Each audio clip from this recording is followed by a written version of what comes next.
ஒரு விஷயம் கேக்குறேன். உண்மையிலே சாதாரண வெட்டி வேரை வச்சு ஒரு இலையை வச்சு இல்ல மண்ணை வச்சு கண்டிப்பா இந்த டெக்ஸ்சர் கொண்டு வர முடியும் நீங்க நம்புறீங்களா?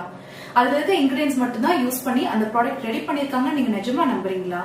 இது ஒரு ட்ரிகர் பாயிண்டா இருக்கும் ஜாண்டிஸ சீக்கிரம் வர வைக்கிறதுக்கு. இந்த பர்டிகுலர் இன்கிரியன்ட் இருக்க ஒரு கிரீமை பிரெக்னன்ட் லேடிஸ் யூஸ் பண்ணிட்டு வந்தாலே கைனகாலஜிஸ்ட் வந்து அதை அவாய்ட் பண்ண சொல்லுவாங்க. Hey guys, welcome to my channel. இன்னைக்கு இந்த வீடியோல குழந்தைகளுக்கான பெஸ்ட் பாடி லோஷன்ஸ் தான் நம்ம பார்க்க போறோம். குழந்தைக்கு நீங்க ஒரு பாடி லோஷன் சூஸ் பண்றீங்கன்னா ரெண்டு விஷயங்கள் ரொம்ப இம்பார்ட்டன்ட். நம்பர் 1, கண்டிப்பா pH பேலன்ஸ்டா இருக்கணும். அதாவது pH 5.5 இருக்கணும். இன் கேஸ் pH லெவல்லே அது கிளியர் பண்ணிருச்சுன்னா அடுத்த லெவல் போய் நம்ம இன்கிரியன்ஸையும் அனலைஸ் பண்ணணும். சோ யூஸ் பண்ணிருக்க எல்லா கெமிக்கல் இன்கிரியன்ஸும் குழந்தைங்க ஸ்கின்னுக்கு சேஃபான இன்கிரியன்ஸா இருக்கா அப்படிங்கறதையும் செக் பண்ணிட்டு தான் ஒரு பாடி லோஷன் நம்ம குழந்தைக்கு சூஸ் பண்ணணும். சோ அந்த ஒர்க் தான் நம்ம இன்னைக்கு இந்த வீடியோல பண்ண போறோம்.